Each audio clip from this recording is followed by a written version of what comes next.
Part 1. It was supposed to be the happiest day of my life. Carol and I had been planning this wedding for over a year. The venue was perfect, nestled by the river. The sun was setting just as the ceremony began. Our guests, many of them close friends and family, gathered to witness what was supposed to be the beginning of our forever. The air was filled with the sweet scent of roses and lilies, and everything felt magical. I was standing there, looking at Carol, and I felt like the luckiest man alive. Carol was glowing in her white dress. Her dark hair cascaded down her back in soft waves, and her eyes sparkled with happiness as she gazed back at me. I could feel my heart racing in my chest, a mix of excitement and nervousness. Everything had been perfect until that moment. The ceremony was beautiful. The vows we exchanged were heartfelt, and I meant every word. I promised her a life full of love and devotion.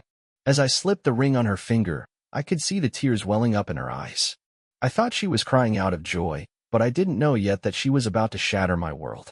We had just finished taking pictures by the river when my phone buzzed. I looked down, expecting a message from my mom or maybe a well-wisher. What I saw made my stomach churn. It was a call from my best friend, Jason. I hadn't heard from him in hours, and I figured he was busy with the other guests. But when I saw his name, a strange sense of unease washed over me.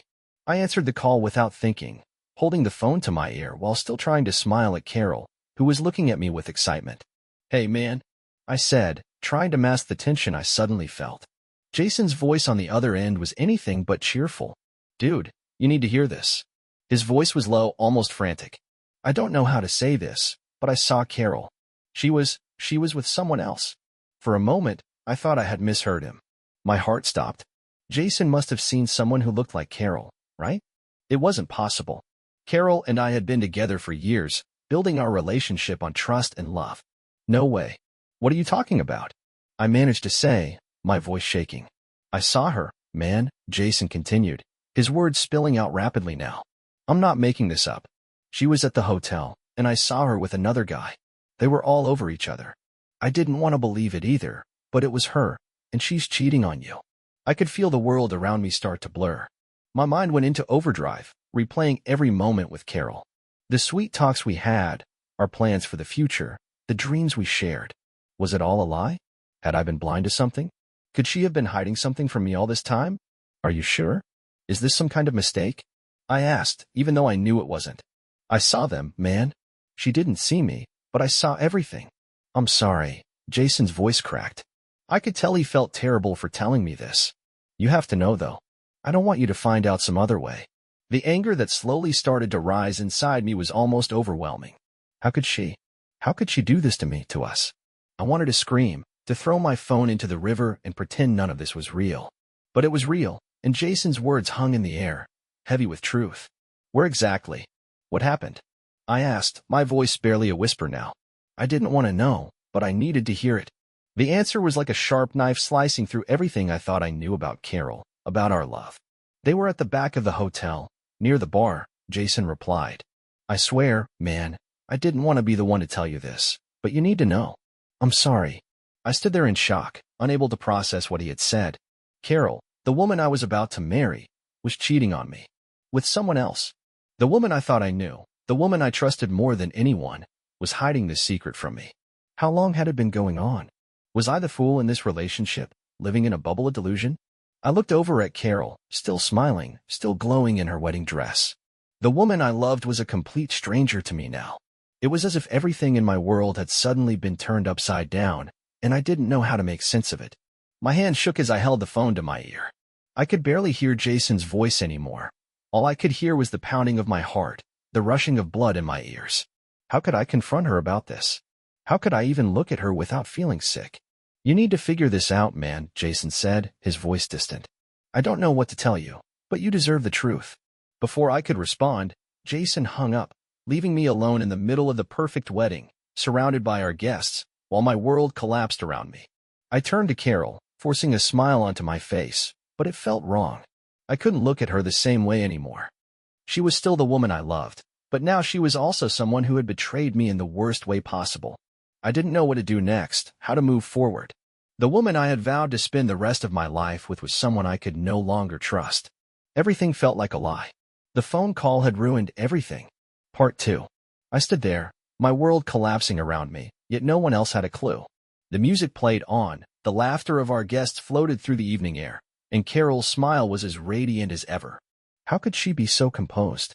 How could she stand there, so beautiful and seemingly innocent, while I was drowning in betrayal? Jason's words echoed in my head, twisting like a knife. I saw her with another guy. They were all over each other. I looked at Carol, my new wife, and felt a wave of nausea.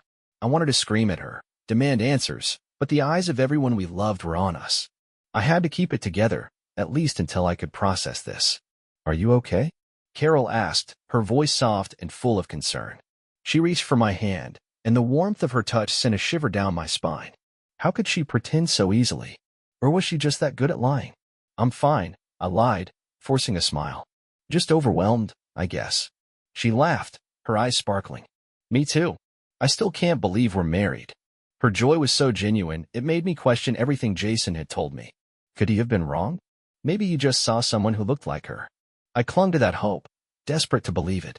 I couldn't confront her here, not now, not at our wedding reception. But I also couldn't keep standing there, pretending everything was fine. I needed air. "I'm going to get some water," I said, slipping my hand from hers. Her face fell for a moment, but she quickly recovered, nodding. "Okay, don't take too long." "I miss you already," she teased. I forced another smile before walking away, feeling her eyes on my back as I pushed through the crowd. Outside, the cool evening breeze hit my face, but it did nothing to clear my head. I leaned against a railing overlooking the river, my hands gripping the metal so hard my knuckles turned white. I felt sick. I wanted to cry, to punch something, to wake up from this nightmare. The door behind me creaked open, and Jason stepped out. His face was pale, his eyes full of worry. "Man, are you okay?" he asked, his voice low. "I shouldn't have told you today. I'm sorry, but I couldn't keep it from you." I turned to face him, my chest tight with anger and pain. "Are you sure?" I asked, my voice trembling. "Are you absolutely sure it was her?" Jason looked down, guilt written all over his face. "I wish I wasn't. But I know what I saw. I'm sorry, man. I wish I didn't have to tell you, especially today." I wanted to be angry at him, to blame him for ruining my wedding day. But it wasn't his fault. He was trying to protect me, to give me the truth even when it hurt. That's what best friends do. "I don't know what to do," I admitted, my voice cracking. "I love her, Jason. I thought she loved me too." Jason put a hand on my shoulder. "Maybe there's an explanation. Maybe it's not as bad as it seems. But you need to talk to her. You deserve to know the truth." He was right, but the thought of confronting Carol terrified me. What if she admitted it? What if she didn't even deny it? Could I handle hearing her say that she was in love with someone else? "I can't do this right now," I whispered, wiping my face. "Not here. Not today. Everyone's here. Our families, our friends. I can't ruin this for them." Jason nodded, his eyes full of understanding. "You're right. But you can't let this fester, either. Talk to her as soon as you can. For your own sanity." I took a deep breath, trying to steady myself. "Yeah, after tonight. I'll ask her then." "Okay. I'll be here for you, whatever you need." Jason pulled me into a hug, and for a moment, I let myself lean on him, grateful for his support. When we pulled apart, I wiped my eyes and forced myself to stand tall. "I need to go back in there," I said, my voice firm. "I can't let her see that I know." "Not yet." Jason nodded, giving me a sad smile. "You're stronger than I am, man." I didn't feel strong. I felt broken. But I had to play my part, at least for tonight. I had to pretend that my world wasn't falling apart, that my heart wasn't shattered. I walked back into the reception, the noise and lights overwhelming me. Carol saw me and her face lit up, her smile so bright it hurt to look at. I crossed the room and took her hand, forcing myself to smile back. "Are you okay?" she asked again, her eyes searching mine. "I am now," I lied, pulling her into a hug. She felt so warm, so familiar, but now it felt like I was holding a stranger. I closed my eyes, trying to hold on to the memory of the woman I thought she was, the woman I thought I'd married. But I couldn't ignore the truth. The woman in my arms was hiding something. And tomorrow, I would find out exactly what it was. Part 3. I couldn't look at her without feeling sick. Every time she smiled at me, my chest tightened. Was she thinking about him? Was she comparing us in her mind while playing the role of a devoted wife? I felt like a fool, standing there, holding her hand, pretending everything was fine. I had never felt more alone. As the evening continued, I found myself drifting through the motions. We cut the cake, fed each other small bites, and posed for more photos. I could barely taste the sweet frosting. All I could feel was the bitterness in my mouth. Her laughter echoed in my ears, each giggle a dagger to my heart. How could she be so carefree? Did she feel guilty at all? Or was this all just a game to her? My head was spinning. I needed to get away, even just for a moment. "I'll be right back," I muttered, not waiting for her response. I made my way to the bathroom, locking the door behind me. I leaned against the sink, gripping the edges so hard my knuckles turned white. My reflection stared back at me, eyes hollow and lost.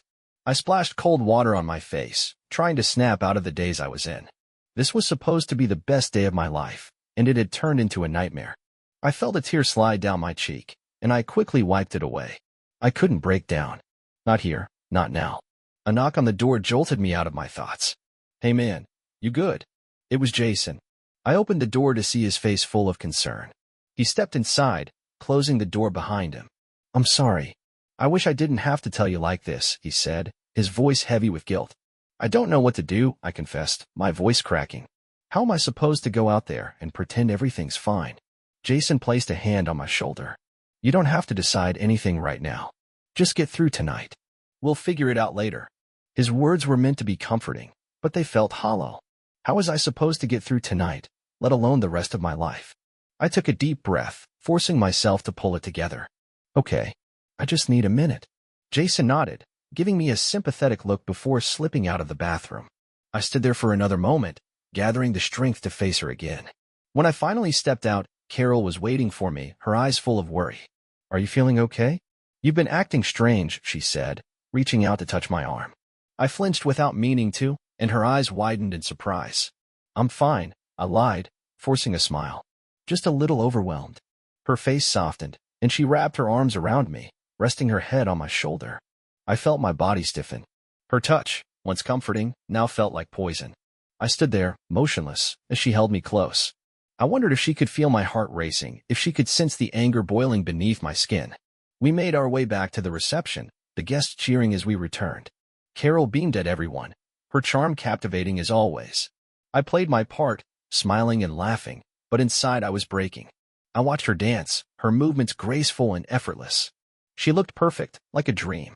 But I couldn't unsee the image Jason had painted, her in someone else's arms. I felt a hand on my shoulder.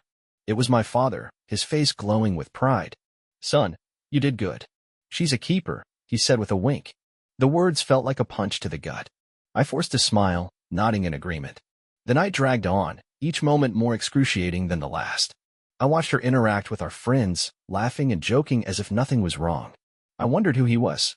Did he know she was getting married today? Did he care? Did she care?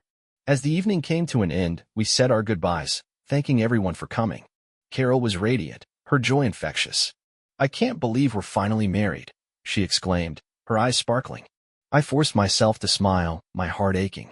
In the car on the way to the hotel, Carol rested her head on my shoulder, her fingers intertwined with mine. "Today was perfect," she whispered. I stared out the window, my mind racing. How long had she been lying to me?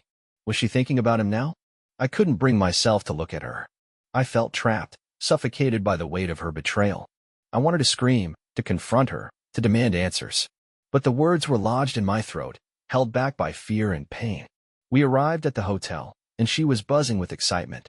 "This suite is amazing," she exclaimed, twirling around the room. I stood by the door, watching her, my heart heavy. How could she act like this after what she'd done? She walked over to me, her eyes softening. "Are you sure you're okay? You've been so quiet." Her concern seemed genuine, but I couldn't trust anything about her anymore.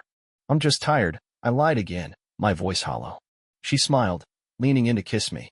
I let her, my body going numb. I was kissing a stranger, a liar, a cheat. She pulled me toward the bed, her eyes full of love and desire. I felt sick. I wanted to pull away, to escape from her touch. But I couldn't.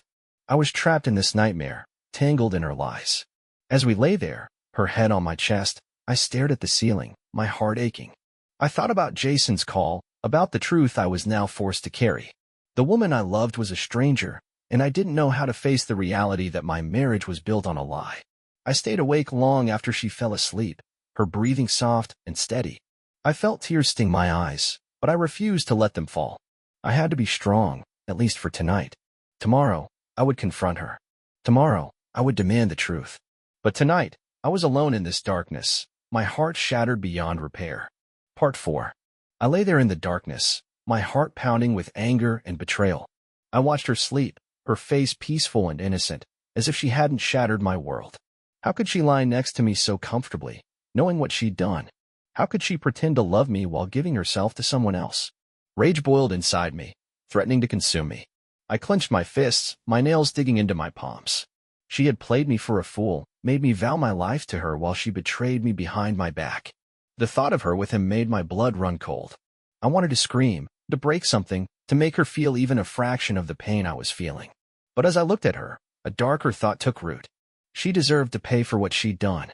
She deserved to hurt, to suffer, to feel her world fall apart just as mine had.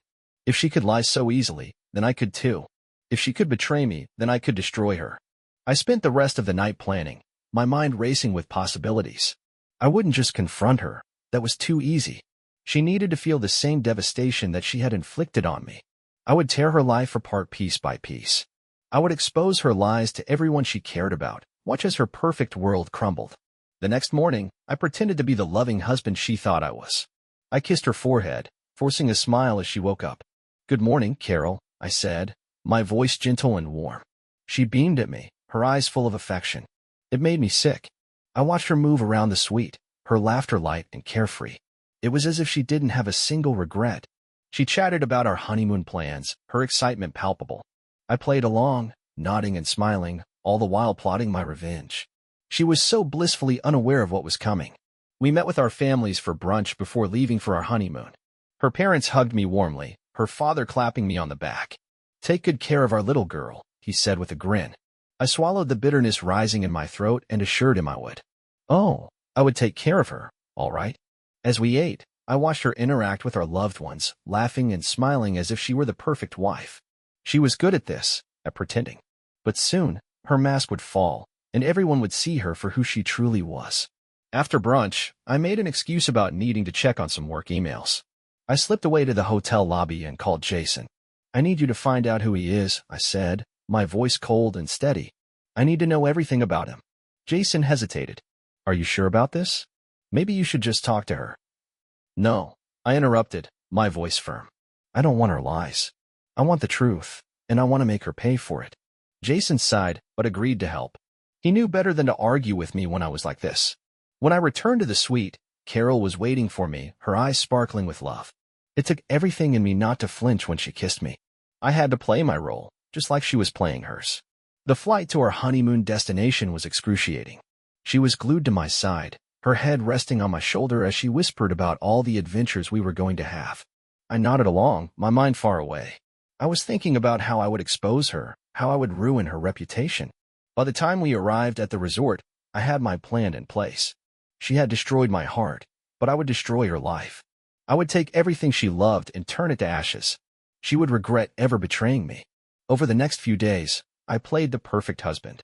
We walked hand in hand along the beach, posed for pictures, and made memories that she would soon wish never existed.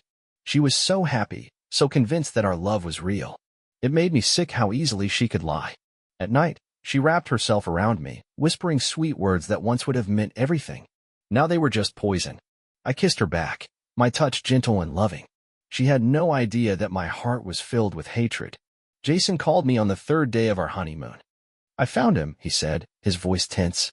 "His name's Eric. He's a lawyer. They met at gym a few months ago." My heart froze. I remembered all the times she told me she was going to the gym, the times she claimed she was working late. It had all been lies. "Send me everything," I demanded. "Pictures, texts, everything you can find." Jason agreed, and within minutes my phone was flooded with proof of her betrayal. Photos of them together, messages filled with flirtation and passion. She hadn't just cheated on me, she had fallen for him. I felt a cold, calculated fury settle over me. She had given her heart to someone else while pretending to love me.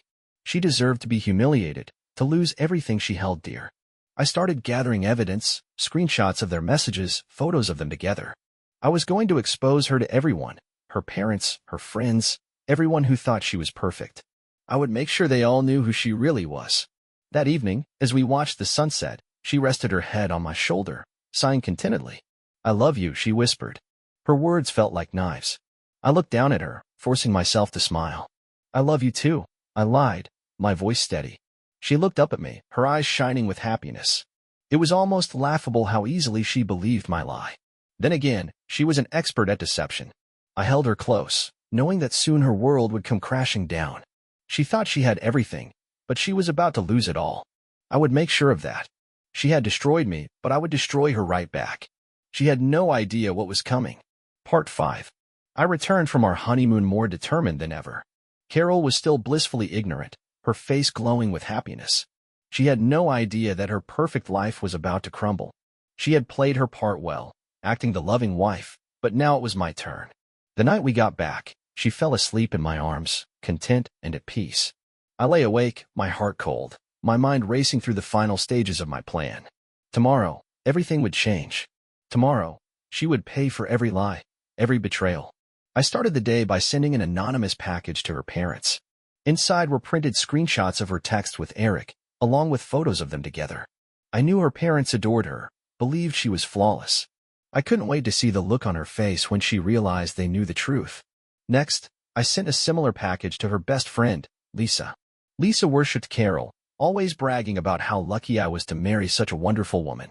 I wondered if she'd still feel that way after seeing the evidence. I made sure the photos were damning, showing Carol in intimate embraces, her smile wide as she looked at him. That afternoon, I called Eric. I could feel the anger burning inside me as I heard his voice, cool and confident.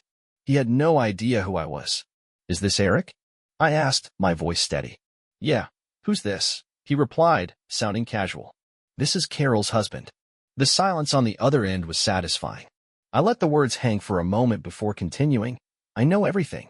He started stammering, trying to find an excuse, but I cut him off. "You don't need to explain. I just wanted you to know that she's been playing you too. We just got back from our honeymoon, and she couldn't keep her hands off me." I could almost hear his heart shatter. I hung up before he could respond. I imagined him confronting her, demanding answers. I wanted him to feel just as used and betrayed as I did. I wasn't done yet. I went through her phone, sending the incriminating photos to everyone she worked with. I crafted a fake email from her account, confessing to the affair. By the end of the day, her reputation would be ruined. She had built her career on being the perfect, respectable woman. I couldn't wait to watch her fall from grace. That evening, she came home, her face pale and shaken. "Something weird is going on," she said, her voice trembling. "My parents won't answer my calls. Lisa won't talk to me. And at work, people were looking at me funny." I feigned concern, wrapping my arms around her. "That's strange. I'm sure it's just a misunderstanding." I could feel her body relax against mine, trusting me, believing my lie. I almost laughed at how naive she was. My phone buzzed, and I saw a message from Jason. "It's done. She's ruined." I slipped my phone back into my pocket, hiding my satisfaction. The next morning, her world imploded. Her parents showed up at our door, their faces full of anger and disappointment. Her mother was crying, clutching the photos I had sent. "How could you do this? How could you betray him like this?" Carol looked at the photos, her face draining of color. She turned to me, her eyes wide with panic. "I can explain. It's not what it looks like." I crossed my arms, my face cold and unforgiving. "Then what is it, Carol? Because it looks like you've been lying to me this whole time." She started crying, reaching for me, but I stepped back, letting her fall to her knees. Her parents looked at her in disgust, her mother shaking her head. "I thought you were better than this." They left, slamming the door behind them, leaving her sobbing on the floor. I felt nothing. No pity, no sympathy. She had done this to herself. Then her phone started buzzing. It was Lisa. Carol's face lit up with hope as she answered, but her smile quickly faded. "You're disgusting," Lisa's voice crackled through the speaker. "I can't believe I defended you. I never want to see you again." The call ended, and Carol dropped the phone, her hands shaking. I watched her break, watched her entire life fall apart. Her family, her friends, her career, everything she cared about was gone. She looked at me, her eyes red and swollen. Did you do this?" I didn't bother lying. "Yes. I found out about Eric. I found out about everything." Her face crumpled, and she let out a strangled sob. "How could you?" she whispered. I felt a cold smile curl on my lips. "How could I? How could you, Carol? You lied to me. You cheated on me. You destroyed our marriage. Did you really think I'd just forgive you?" She collapsed, her body shaking as she wept. I watched her, feeling nothing but satisfaction. She had ruined my life, and now hers was in ruins too. It was only fair. I turned and walked out the door, leaving her sobbing on the floor. I could hear her calling my name, begging me to come back, but I didn't look back. She didn't deserve my forgiveness, my pity, or my love. She had destroyed me, and now she was destroyed. I had kept my promise. I had vowed to make her pay, and I had done just that. As I walked away, I felt a strange sense of peace. The woman who had betrayed me no longer existed. She was just a broken shell, a liar exposed for who she truly was. And I was free. I didn't know what the future held, but I knew one thing. I would never let myself be played again. Carol was my past, and I had left her in ruins. My revenge was complete. The end.